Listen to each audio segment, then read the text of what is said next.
The war in the Middle East has been raging for over a week, which means that already many in the political establishment are calling for America to take in limitless numbers of refugees. One Republican candidate for president says no. My position is very clear as the first presidential candidate say, no Gaza refugees, period. We're just not going to do it. And why? Because we don't want to import the pathologies from the Gaza Strip and other places in the Middle East to the United States of America. They are taught to hate Jews. They are taught that Israel has no right to exist. The textbooks that they use don't even have Israel on the map at all. And so this is just endemic to their culture. It's a really toxic culture that's developed. So there's no reason to be importing that into the United States. And the idea that we can kind of separate like a terrorist from someone that may be a freedom lover, that just doesn't work. So we will not do that when I'm president. Pretty simple, not even all that controversial. The position, no Palestinian refugees, is not just the position of mean old far right-wing fascist, white supremacist, thisist, thatist kind of Republicans, whatever the liberals say about us. That's also the position of the neighboring Arab states like Jordan and Egypt. It's the exact same policy. No Palestinian refugees, because it's basically impossible to separate the good guys from the bad guys, the guys who could be good for your country from the guys who could be a danger to your country. Another Republican candidate says the opposite. You have to realize that whether we're talking about Gazans and Palestinians, all of them don't, you've got half of them at the time that I was there didn't want to be under Hamas's rule. They didn't want to have terrorists overseeing them. They knew that they were living a terrible life because of Hamas. You had the other half that supported Hamas and wanted to be a part of that. We see that with Iran too.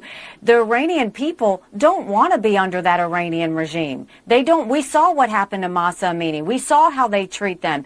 There are so many of these people who want to be free from this terrorist rule. They want to be free from all of that. And America's always been sympathetic to the fact that you can separate civilians from terrorists. And that's what we have to do. Unlike many political commentators on the right, I actually have a lot of sympathy for the people in the Palestinian territories. The conflict there is extremely complex. It dates back in its current form more than 100 years, and it really dates back millennia. I am not dismissing any of the circumstances or the people involved.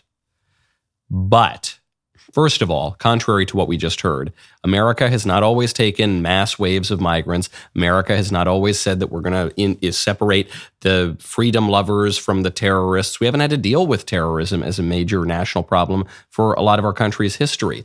A lot of that story of our country's relation to mass migration is revisionism from very, very recent years. And mass migration is tearing the country apart. We have simply taken in too many immigrants too quickly. It's not even a knock on the immigrants. The social fabric simply cannot bear much more without assimilation.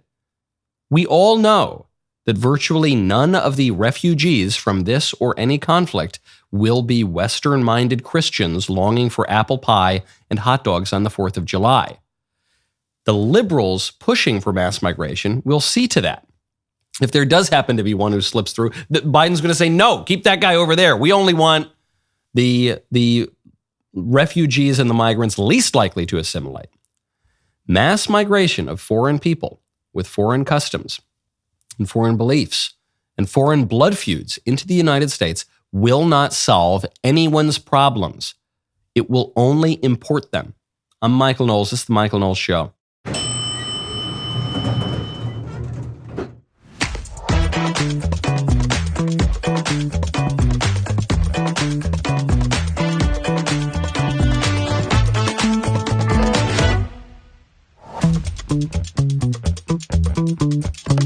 Welcome back to the show. A teacher has gone viral for telling white people to stop being mothers. We'll get to that in just a moment. First, though, you've got two pretty clear positions on the refugees in the GOP field. You've got the DeSantis view and the Nikki Haley view. Well, what about the number one guy in the field, Donald Trump? He's going even further, and he's saying, not only do I want to ban these new refugees and this new wave of mass migration, I'm going to reinstate that very policy that existed under my previous administration. The Democrats fought us like crazy over the travel ban. You know that? They fought us like crazy. I had to go through the whole court system, but after 18 months in court, the Supreme Court finally ruled the travel ban was totally constitutional because we want to keep bad people out that want to destroy our country. As president, I also suspended refugee resettlement when we entered office in 2017. Nobody had ever heard of it before. We didn't want that. And we'll do it again. We'll put it right back into place. I banned refugees from Syria. I banned refugees from Somalia. Very dangerous places, and from all of the most dangerous places all over the world, I banned them. I said, I'm sorry. And in my second term, we're going to expand each and every one of those bans because we have no choice. Some very rough people, some very, very rough people come out of those areas. They want to blow up our country. We aren't bringing in anyone from Gaza, Syria, Somalia, Yemen, or Libya, or anywhere else that threatens our security. So Trump says, not only will I do it, I already did it. And when I did it, I got a whole bunch of flack from the liberals. And frankly, Trump got some flack from the squish Republicans too. You heard the same BS talking points about the Muslim travel ban and how it's unconstitutional from the squish Republicans as you heard from the liberals. And it wasn't even a Muslim travel ban. There were Muslim countries, Muslim people, Muslim groups who were welcome to come into the United States. But certain Muslim countries could not because they were very dangerous places and it was very hard to vet who was coming. And Trump said if we import people from here, very likely we're going to get terrorism. We're not going to do it. That's not good for our country. I would be violating my responsibility to the American people. It's a reminder that Trump really did reshape the party. If you present these two views to Republican primary voters, maybe to Americans generally, the DeSantis view, no, it's just too risky to accept the refugees from the Palestinian territories, and the Nikki Haley view, oh, America's always taken in these refugees. A lot of these people are freedom-loving. Bring them in, bring them in. Virtually every Republican primary voter is going with DeSantis, and maybe most Americans are going with DeSantis. And Trump comes out to remind people, hey, I was the one who changed the conversation. Before I came along, pretty much every Republican, from the conservatives to the squishy, centrist, moderate types, they were always in favor of more migration. Some said no illegal immigration, only legal. Some said illegal, doesn't matter, forget about borders. But they were all basically in favor of more people coming into the country. And it was me, and me alone, who said, no, we're going to shut down migration, especially from particularly dangerous countries. So the party has obviously changed on that front. And what the liberals will do is they'll come in now and they'll say, oh, this is not compassionate. You're a cruel, heartless party. How could you look at the images from the Middle East right now and not want to take these poor people in these dire circumstances? But taking in mass numbers of people that you don't know very much about, or what you do know about, is probably not going to be very beneficial to your country. That is not compassion. I'll show you what compassion looks like in just a second. First, though, we got to restore balance to our political order. We have to restore balance of nature. Right now, go to balanceofnature.com. Use promo code Knowles. Living a healthy lifestyle is not easy, especially when you're always on the go. You need simple, manageable routines to ensure you get the proper nutrition each day, which is why I'm a huge fan of Balance of Nature. Balance of Nature fruits and veggies are a great way to make sure you are getting essential nutritional ingredients every day. Balance of Nature uses an advanced cold vacuum process that encapsulates fruits and vegetables into whole food supplements without sacrificing their natural antioxidants. The capsules are completely void of additives, fillers, extracts, synthetics, pesticides, or added sugar. The only thing in Balance of Nature's fruit and veggie capsules are, well, fruits and veggies. There's never been an easier way to make sure you are getting your daily dose of fruits and vegetables. Go to balanceofnature.com. Use promo code Knowles for 35% off your first order as a preferred customer. That is balanceofnature.com. Promo code Knowles for 35% off your first preferred order right now. Do not wait. You owe it to your body. You owe it to your society. You owe it to nature. Balanceofnature.com. Promo code Knowles. You want to know what true compassion looks like? The Latin Patriarch of Jerusalem, Catholic Cardinal Pierre Battista Pizzaballa, He has just come out and offered himself up to Hamas in exchange for Israeli children who are being held hostage. This is what Cardinal Pizzaballa says. I am ready for an exchange, anything, if this can lead to freedom to bring the children home. No problem. There is total willingness on my part. And he goes on, he says, the first thing to do is to try to win the release of the hostages. Otherwise, there will be no way of stopping an escalation. This is a really important point because I've been saying on the show now for over a week that the American interest in this war is to contain the war, to stop the escalation. That's not everybody's interest. The interest of Hamas and Hezbollah and Iran is to obliterate the state of Israel. The interest of the state of Israel is to obliterate Iran and the terror groups that Iran funds. The interest of Russia and China is probably to bring the United States even more into that war so that they can deplete American military resources and they can perhaps aggress in the South China Sea, aggress on Taiwan, take more of Eastern Europe. But the American interest here is distinct from all those other groups. That is to contain the war. But as the Cardinal says, you cannot contain the war while the refugees are still, or while the hostages rather, are still being held captive by Hamas. That's the sticking point. You've got Americans held captive. You've got Israelis held captive. You've got elderly women held captive. You've got tiny little children held captive. That is the sticking point. The reason Hamas did it is so that they could try to discourage Israel from obliterating Gaza, and that strategy is probably not going to work either. So this Latin Patriarch of Jerusalem, this good, solid Catholic cardinal, comes in and he says, take me, exchange me for some of the kids, and I'll go to Hamas, and I know they're going to do horrific things to me and almost certainly kill me, but I'm following in the footsteps of the apostles. I'm following the footsteps of the saints and the martyrs. You know, the Catholic cardinals wear red shoes, and sometimes people who don't really get the point of the red shoes, they make fun of it. They used to call the former Pope Benedict XVI, the late Pope Benedict, they would call him Pope Prada, because they said he was wearing these red Prada shoes. And they've compared him to the current Pope, Francis, and they said he's Pope Pravda, named after the newspaper of the Soviet Union. Not a very nice joke.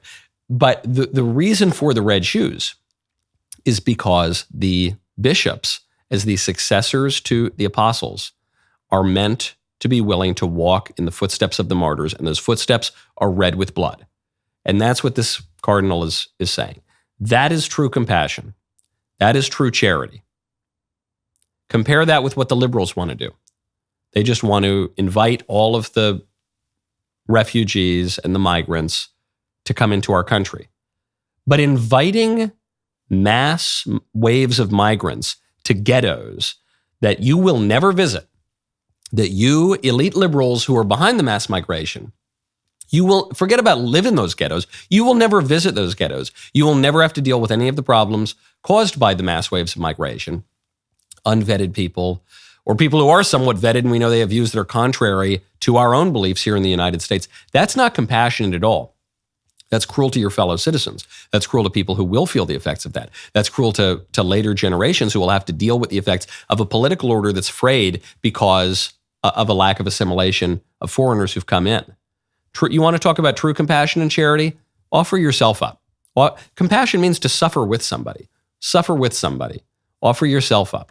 Give of yourself, totally selflessly, for someone else. Definition of love: to will the good of the other for their own sake.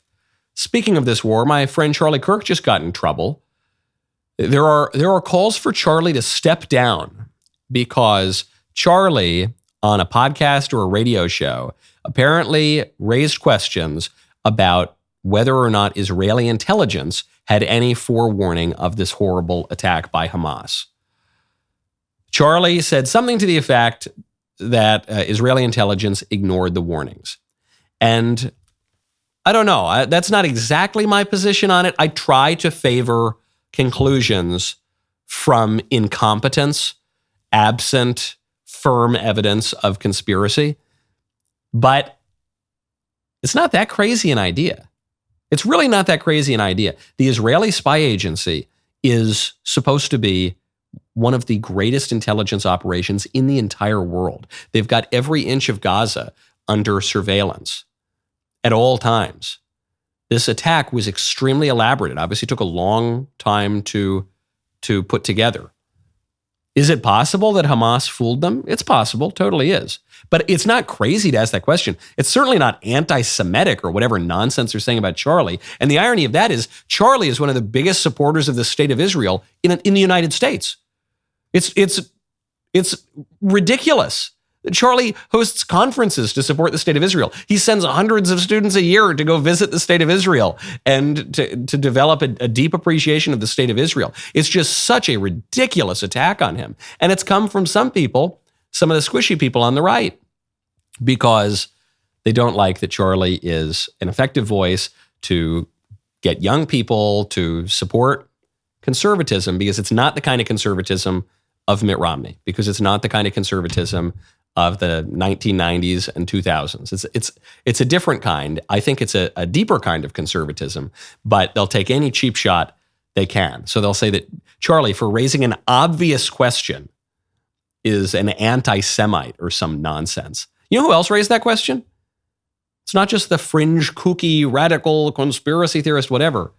It's the former director of the CIA and probably the most prominent living American general, General David Petraeus. He asked the exact same question. The complexity of what they did was really quite extraordinary.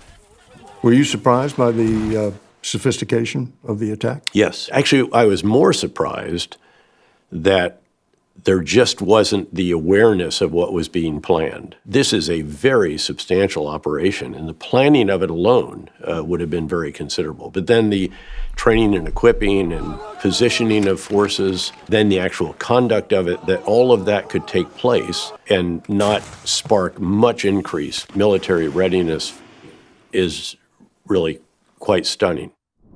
Really quite stunning. And Petraeus keeps a straight face about it, and he's not saying the Israeli intelligence knew and they just ignored the warnings, but he is raising that obvious question. And I mean, that question is going to be debated for decades to come now, but I don't think that we should be trying to cancel people for being anti-Semites for raising a question that anyone who thinks about the attack for 2 seconds is going to ask. I promise you, plenty of people in the state of Israel are asking that question. How could this possibly have gotten by our intelligence? Speaking of intelligence, an extremely intelligent political exchange just went viral, and it was between a lib journalist and the conservative leader of, wait for it, America's evil top hat, Canada. The conservative leader in Canada, Pierre Poilievre, just gave a masterclass in how to shoot down liberal journalists. Take a listen. On the topic, I mean, in terms of your sort of strategy currently, you're obviously taking the populist pathway. What does that mean? Well, appealing to people's more emotional levels, I would guess. I mean, certainly you. So you're already seeing, just from his stance, he's just standing there eating an apple. He's totally relaxed. He's totally calm. Just remaining calm and relaxed takes so much wind out of the sails of lib journalists, because that's what they do. They always try to play this game. When they try to promote complete nonsense, they'll do it in that really nice NPR voice. So, Donald Trump actually eats babies. There was a scientific study on this. Yes, well, of course, Jane. Yes, I'm here in my business tie and my suit, and Donald Trump eats babies. It's been proven and scientific. But they sound really calm and normal, and so somehow it convinces you to disregard the crazy things that they're saying. So Pierre Poilievre is using that tactic against them. He's just standing there, he's just eating an apple. Huh? Okay, yeah, let's just talk to me. This doesn't need to be a tense exchange. Talk to me. Okay, well, look, obviously you're using you're doing populism. Huh, yeah. What does that mean? Humana. The guy doesn't have an answer. The liberals just use these words. Populism, gaslighting, privilege, I don't know, whatever the stupid euphemisms are and the slogans are, they just use them. They haven't really reflected on them very much. So he throws it out there and you say, hey, can you just tell me what that word means? Like in real language, not just in pre-programmed, non-playing character, beep boop, regurgitated talking points. What do you actually mean by that? Usually they can't quite answer. You know who else can't answer questions? Your dog, because he doesn't have a rational soul. But he can have good food if you give him Rough Greens. Right now, go to roughgreens.com/Michael. You know I'm not the biggest dog person in the world. Well, my stepbrother is. And while I'm lukewarm on my stepbrother, I do think that the dog should be healthy. And so I sent my stepbrother some Rough Greens. And that dog just keeps saying rough, rough, rough, because Rough Greens is so great for dogs, and dogs love it. Naturopathic doctor Dennis Black, the founder of Rough Greens, is focused on improving the health of every dog in America. Dog food may as well be considered dead food, since it contains very little nutritional value. Think about it. Nutrition is not brown, it's green. Let Rough Greens bring your dog's food back to life. Rough Greens is a supplement that I don't know how many times I'm going to roll that R. It contains all the necessary vitamins, minerals, probiotics, omega oils, digestive enzymes, and antioxidants that your dog needs. You don't have to go out and buy new dog food.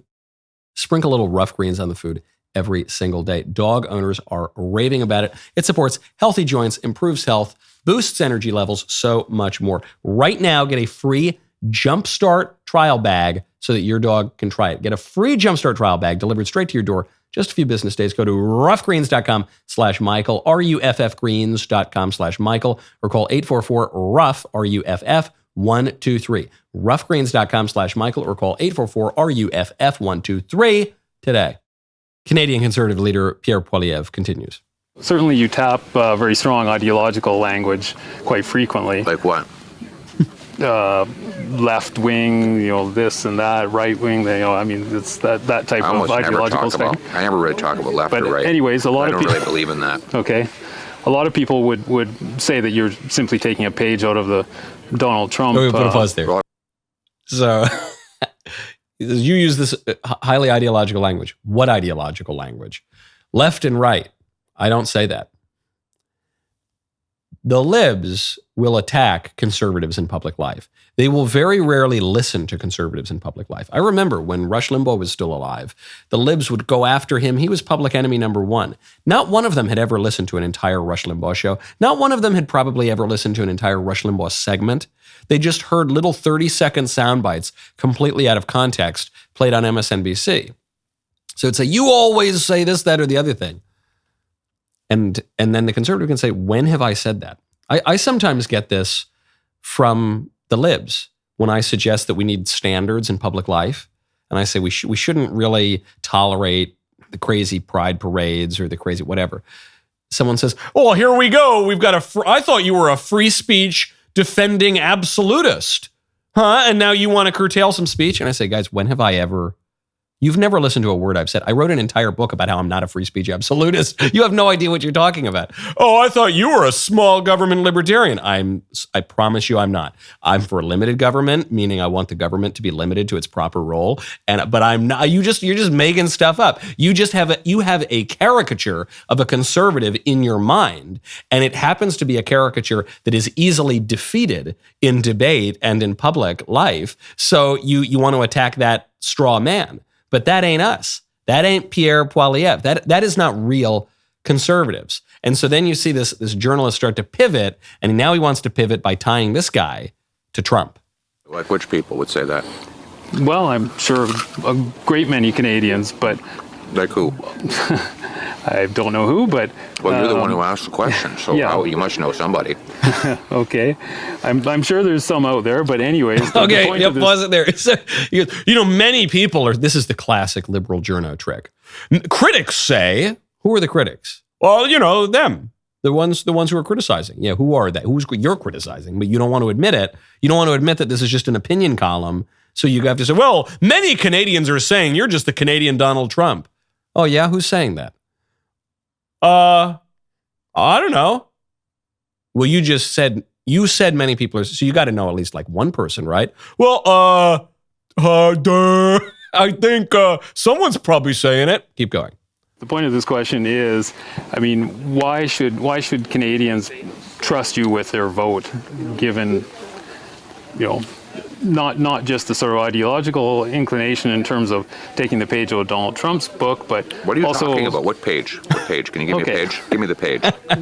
You keep saying in terms of turning things quite dramatically in terms of Trudeau and the left wing and all of this. I mean, you make quite a, it's quite a play that you make on it. So I'm not just sure. wondering. I don't know what your question Okay, is. then forget that. Why should Canadians trust you with their vote? Common sense. Wow. Okay. Common sense for a change. We're going to make common sense common in this country. We don't have any common sense in the current government. Did you catch what was the actual question that the journo had for the conservative leader? The actual question was, I kid you not, why should Canadians trust you with their vote?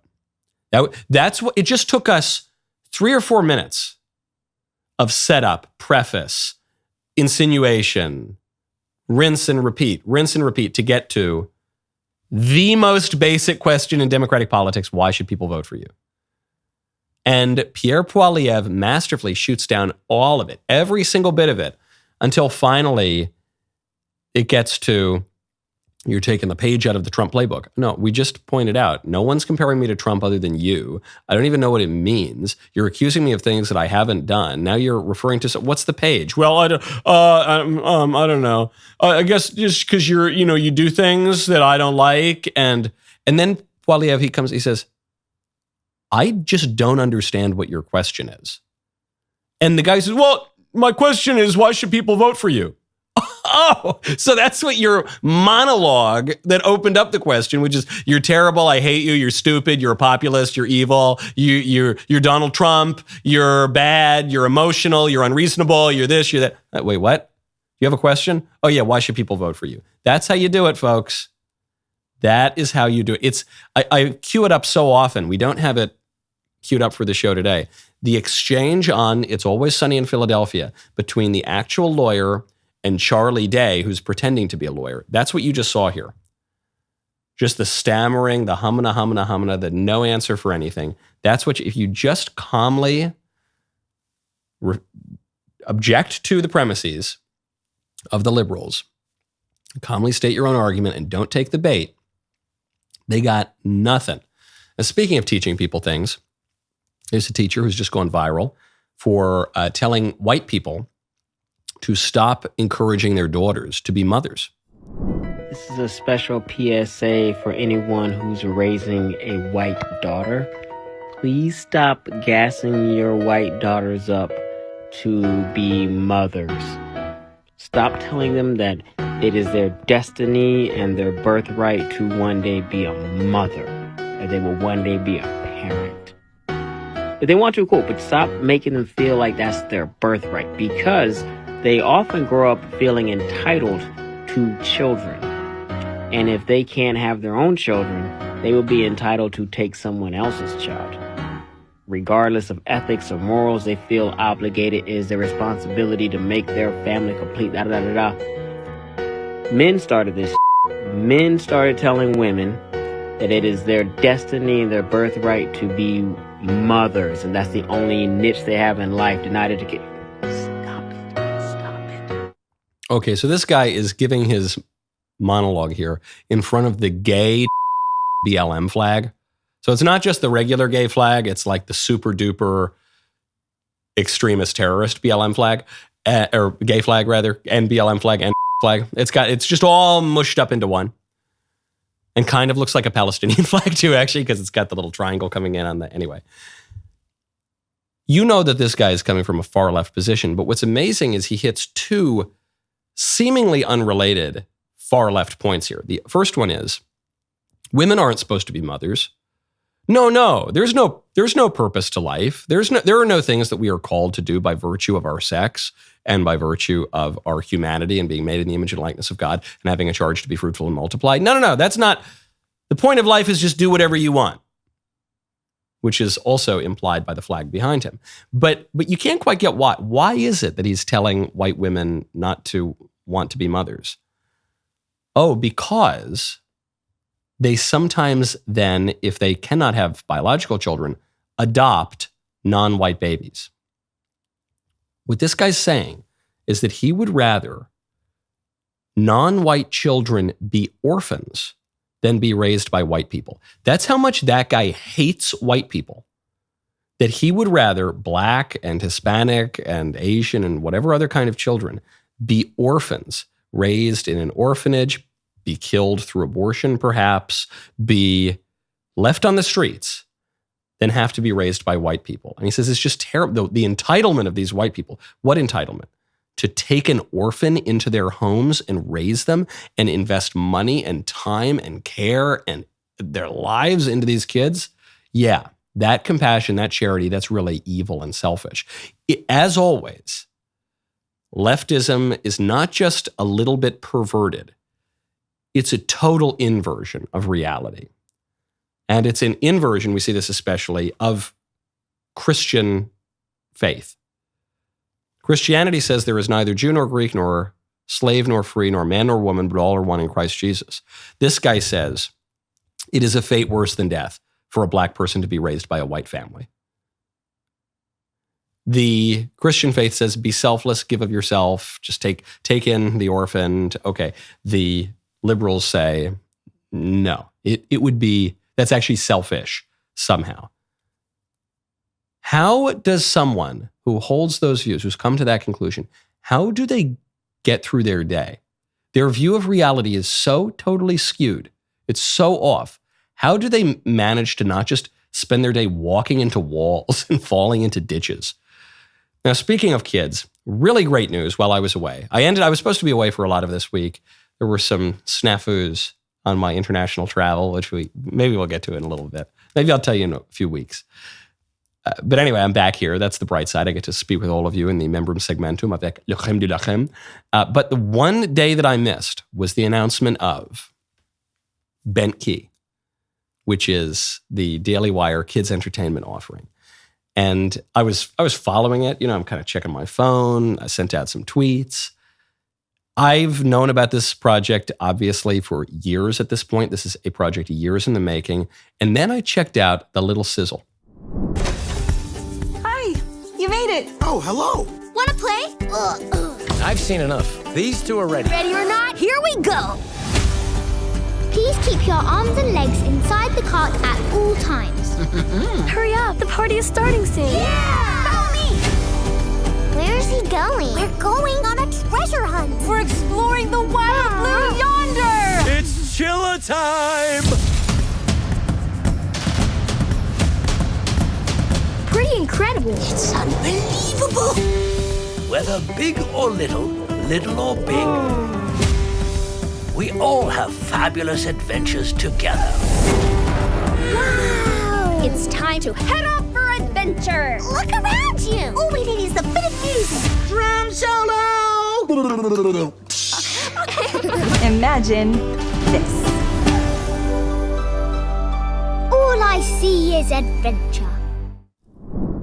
I'm not a super sentimental guy, okay? But I'm not going to say that when I saw the sizzle, tears came to my eyes because I'm a man, okay? I'm a manly man and I don't do that kind of thing. But I already had very high expectations for Bentkey, for the kids offering. Jeremy had promised to invest, I think it was $100 million over the course of a few years. He did that about 18 months or so ago. And everyone kept asking, where's the kids' entertainment? Where's the kids' entertainment? And he, not only did he make good on it, it is like 5 to 10 times better even than I expected it to be. And I had high expectations. We've got 4 original kids series, a bunch of other kids series from around the world that we've acquired for this platform that are just good content for your kids. Not crazy woke stuff, not going to convince them that reality is upside down, not overly didactic and on the nose, and just good, fun kids content that is going to help shape their minds in the right way and is going to entertain them. I've been playing it for my kids. It's just amazing. And if you are already a Daily Wire annual member, then there's some great news. You've already got full access to all of Bentkey's incredible shows at no extra cost. This would typically cost $99. It is included in your annual Daily Wire membership for free. This is the single biggest value add we've ever given in the Daily Wire membership. You can get Bentkey right now at dailywire.com/subscribe. Head on over to dailywire.com/subscribe. We got so much more great stuff coming, but it's just huge, man. And some people are saying, why is the Daily Wire doing kids content? That seems so odd. This was always the point. This was always the point of Daily Wire, was not merely to comment on the culture and politics, which is important, and we do it. I'm doing it right now, but also to make culture and politics. That was the point. It's amazing to see it happen. So anyway, go over there right now and subscribe if you haven't already. My favorite comment yesterday is from John Trammell, 7377. It says, Michael, I can't tell you where I am right now. Michael, halfway through the show, here in the UK. No, you know what? I actually was not in the UK. That might have been a slip of the tongue. No, I was in a much weirder place. Or I was trying to get to a much weirder place. And actually, when I got to the airport, I found out I was not permitted into the country that I was attempting to travel to. So I told you, we've got a lot of fun projects on the horizon. I am not going to say anything more about that now, other than to say it was a pretty wild 24 hours of travel. And now we're back here in the good old US of A in the state of Tennessee, in the city of Nashville, and there's more to come. Now, the business side of the Daily Wire Kids offering of Bentkey it's obviously primarily missionally driven, but the business side here is that there's a huge marketing opportunity. Disney, all the other woke companies, they flip the middle finger to their audience. Okay, you say you don't want your audience's eyeballs, then we're going to take your audience's eyeballs and we're going to give them something. You want to talk about a big marketing opportunity for conservatives broadly. There's a new poll out from AP NORC, which says that 78% of Americans believe the country is trending in the wrong direction. Only 21%, just a little over 1 in 5 Americans, say the U.S. is headed in the right direction. This is a downturn even from a month ago, when that same group found that 3/4 of Americans felt the country was heading in the wrong direction, and 1/4 believed it was heading in the right direction. So you went from 1 in 4 Americans saying the country's going in the right direction down to 1 in 5 Americans. And you're just in free fall, okay? This is a great opportunity for any Republican who says that he's running for president right now, or any Republican who wants to be Speaker of the House. That battle is going on right this second, too. Ronald Reagan had a great line in A Time for Choosing, which is maybe his most famous speech, where he said, they accuse us of having simple answers to complex problems. Maybe there are simple answers, not easy answers, but simple. They are simple. What do we want in this country? We want strong families, strong communities, safe communities, law and order. We want to be able to flourish. We want to be able to prosper. We want more good and less evil, which means we want to worship our God. We don't want our churches to be closed. We want to raise our kids in the right way. We don't want weirdo teachers in crazy schools filling their heads with a pack of lies. Really simple stuff. We want to have borders. We want to have law and order. We want there to be a distinction between citizens and foreigners. We want to have a country. We want to have a country. Is that so crazy? And you've got Democrats saying the opposite of all of that. No wonder that more than 3/4 of Americans now say the country's going in the wrong direction. What should Republicans do? Republicans should be normal. They should be normal. They should say we want normal things. This was what was really refreshing about Trump's rhetoric in 2016, is he wasn't reciting from some political science textbook. He wasn't giving some abstract theory of whatever. People knocked him for it when he said, I'm running for president so we have good, strong communities. There were actually people on the right who came out and said, actually, that's a contradiction of federalism because the president shouldn't want strong local communities. That should be the job of the mayor. And it's like, shut up, man. Shut up, nerd. You egghead. Stop it. Get your head out of the textbook and put it into reality with the political community. Of course, the man running for president should want strong and safe communities. We want a good life. That's what we want. That's what our founding fathers wanted. That's what our framers wanted. We want to secure the blessings of liberty. We don't want to put the cart before the horse and make an idol out of some ideological concept. We want good, normal stuff. Be normal, Republicans, and you will much more likely win elections. Speaking of trying to fix the culture, we've got to do our weekly, probably every 3 days segment on Jada Pinkett Smith. I don't know why. I'm really into their. I don't know. I know I'm not a big pop culture guy. I can't tell you the last time I saw a Will Smith movie. I don't think I've ever seen a Jada Smith movie or TV show. I think she's an actress. But their family dynamic is illustrative of so much of the breakdown of the American family. And so you remember she came out and said she was cheating on her husband on that show, and he had to sit there like a poor cuckold and just bury his anger inside him. And then they went to the Oscars together, and he got up on stage and smacked Chris Rock in the face for some reason. And then they announced recently that they've been separated for years, since 2016. Now Jada Smith can't keep her mouth shut. She's promoting a memoir, of course. She goes on the Today Show. She says that she and her husband are trying to reconcile. If you find another great love, or if Will finds another great love. There's no finding another great love. And I think that's the point. It's like we are in a place now that we are in a deep healing space. And we are really concentrating on healing the relationship between us. So it may not be the divorce on paper anymore? There's no divorce on paper. I mean, not on paper. There might not be a divorce in theory anymore? Yeah, no. We really have been working hard. Oh. See? Okay.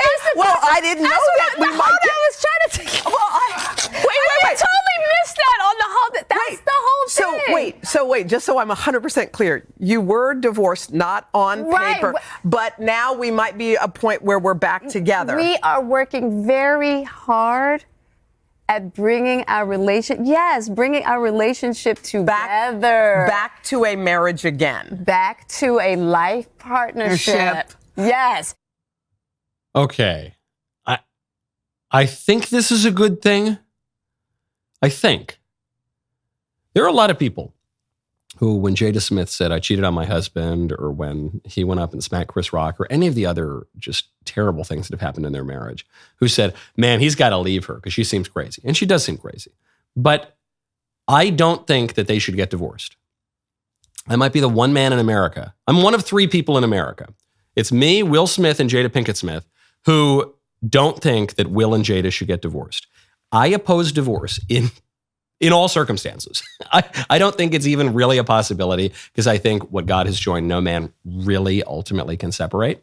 So if they're going to say, hey, we've got this horrible marriage, it's really hard, but we are going to try to keep it together. We're going to try to work on it and bring it back together. I think that's a good thing. Now, she's using all this weird new age, liberal, hippie language. We're working on mending a life partnership, and we're doing the work of the healing, and that's not going to help them. All that new agey, hippie BS is never going to help them. That's never helped anybody ever in history. The kind of language that's going to help them is going to be the old, sturdy language of marriage, which is an old, sturdy institution that was not constructed by human beings. It exists from the very beginning of human beings, because human beings are the political and social creature and a coupling creature. We are meant one for the other. We are complementary, men and women. Okay? And the marriage is a symbol of the relationship between Christ and his church. When Christ is speaking about divorce, and he's hearing from all the scribes and the Pharisees and all these legalists, and they're saying, no, you can have a divorce, right? And he says, no. Moses gave you a license to divorce because of the hardness of your hearts. But from the beginning, it was not so. From the beginning. Jada Smith and Will Smith, for all of their faults and all of their errors of thinking, they've got this point more correct than the modern culture. There's a lot more to get to. There's so much more I wanted to get to today.